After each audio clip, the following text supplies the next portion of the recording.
So I'm back talking about Call of Duty World War II again, and I wanted to mention some things that actually have me excited for Call of Duty World War II, and the thing that's irritating me about the COD community, and the COD players, and I guess people on the internet. It's really hard to kind of like categorize these people and who they really are. Alright, so it was announced that Call of Duty World War II will be running at a 60 Hz tick rate. I won't get into what exactly that means technically, but 60 Hz servers are a huge upgrade considering the fact that all of the previous Call of Duties on console were running at 20 Hz.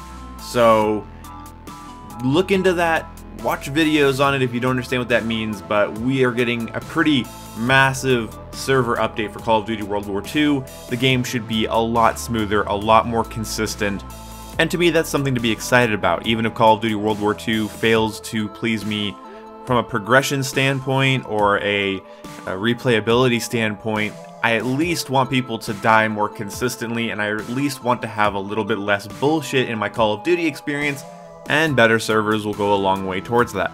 Second bit of information is that supply drops, as I predicted, are going to be cosmetic only. You see, what's going to happen is that they're going to be selling Modern Warfare Remastered solo for $40, where they can put weapons in supply drops all they want. People are already having to accept that on the MWR side. So that's where they can make their supply drop money, probably also in Black Ops 3. And Call of Duty World War II will have cosmetic only. Now here's where my complaints come in about the COD community, as if I don't have enough already.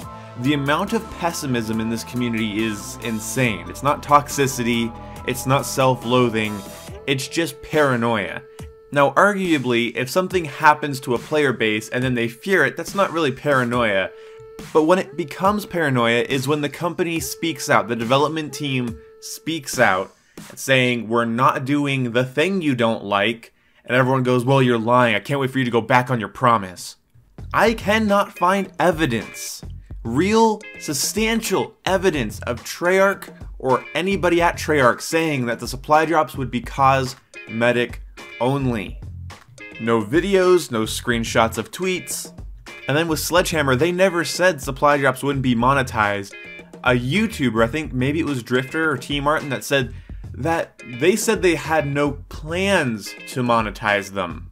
If you don't know the difference between it's not happening and we have no plans, yeah, my kind of videos aren't for you. But let's just say they both said they'd be cosmetic only.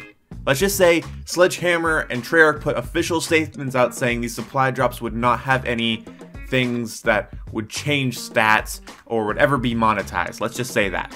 Alright, so now humor me by understanding the fact that Call of Duty World War II is a response to the hatred and the criticisms of recent Call of Duty practices. Sledgehammer and Activision are working right now not to make a good shooter, to bring back the player retention that Call of Duty used to have. So they're going to be trimming the bullshit. Another thing that I'm hearing is that the 60 Hz servers won't run well. They can't run well. Okay, sure. I would love to be the kind of guy that when he hears one of his favorite shooter franchises is upgrading their servers from 20 Hz, gross, to 60 Hz, my first response is, they're still gonna lag. First of all, of course they're going to lag. You're playing online. There are so many factors that cater into lag, of course there's gonna be connection problems. But now this year, oh my god, and the next year, it's gonna be every time somebody sees lag, they see a skip, they see a jolt, they are going to respond with, well, I thought these were 60 Hz servers. I guess Call of Duty failed again. Fucking Battlefield servers lag, and they're at a much higher tick rate. Much higher. This has very little to do with the fact that somebody can join from a different country or the matchmaking can mess up. Or you can have perfect internet, perfect for gaming, and somebody in your house decides they need to download 2 torrents at once. Lag isn't a thing the developers can just turn on and off. All they can do is optimize. All they can do is try to make the situation better. And upgrading the servers is a huge part of that. I am cautiously optimistic for Call of Duty World War II because I don't think it's going to grab me as a game. I don't think it's going to make me sit down and grind it. I'm not excited for it there. I've been burned recently, very recently, by Call of Duty. I think MWR is a joke. Not gonna lie, I have a whole video planned on that. I think Black Ops 3 is one of the worst balanced Call of Duties ever. Fight me on it. I think Advanced Warfare had probably some of the worst post-launch dev support I have ever seen. The reason I like Infinite Warfare is that it trimmed the edges off of the bullshit and fleshed out different features, and provides me with a lot of interesting content to play around with. It is not a perfect game, it is not a flawless experience, but it's got me hooked. Not right now currently, but it has hooked me. Call of Duty World War II doesn't look like it's gonna hook me, but having better servers, not locking post-launch content behind supply drops, makes me happy. If people just want to get cosmetics, and there's cosmetics that I want to grind for, similar to Overwatch or Battlefield 1, that's awesome. As long as they stay relatively authentic. I mean, you could have some interesting designs, just no hot pink things. Like, I don't think people realize what Call of Duty World War II is, okay? People are so stuck in their pessimism, they do not realize what Call of Duty World War II is. It's a response to criticism. You don't like something, the community, common consensus, doesn't like it, it's not going to be in the game. 90% sure it will not be in the game. Now let's say these servers have massive issues, they go back on their supply drop promise, they start adding a bunch of pink and weird camos, they start destroying the game, they make it weird, it gets bad, it's unoptimized. I will rant, you will see anger, I will be done playing. Look, if they're gonna host a Q&A and answer one of the questions with the supply drops will be cosmetic only, everybody's seen it, everybody's screenshotted it, if they go back on this now very well documented promise, I am done. Not because weapons and supply drops ruins games to me, it really doesn't. But if they lie, if they blatantly lie, again, this is real evidence, this is a real promise. If they go back on it, I'm fucking done. I'm not being a fanboy. I'm just saying that if you want a development studio to do something, they say they're going to do it, and your first response is, no you won't. Fuck off. This reminds me a lot of when people were saying that Donald Trump was homophobic. Even when he said he would defend the rights of homosexuals and he held up an LGBT flag, people said that flag is now a symbol for the alt-right.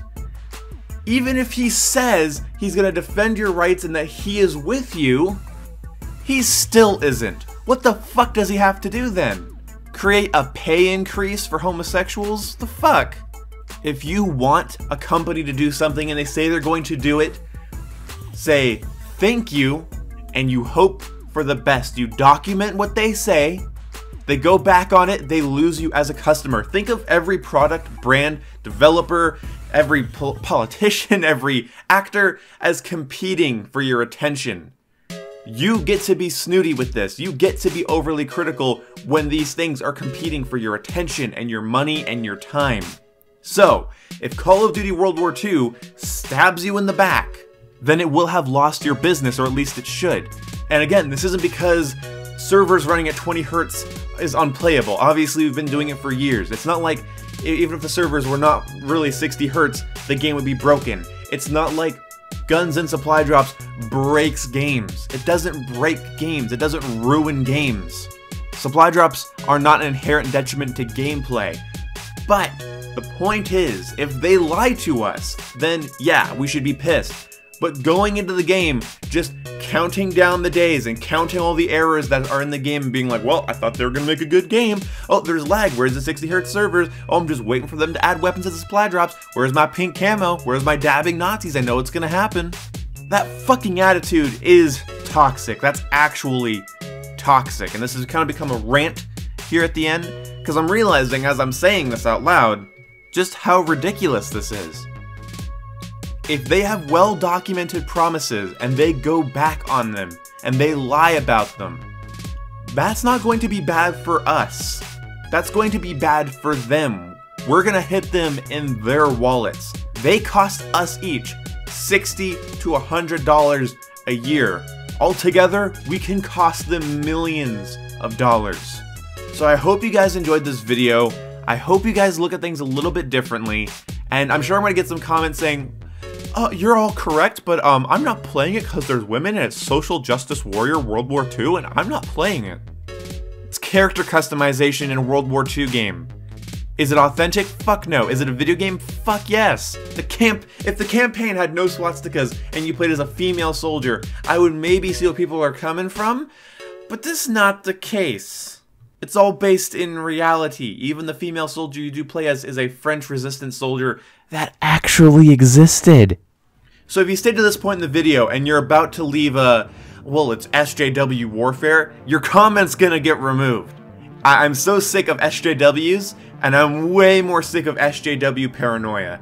Let games let a World War II game add customizable characters and not have it be about your political views. How about that? See you when I see ya.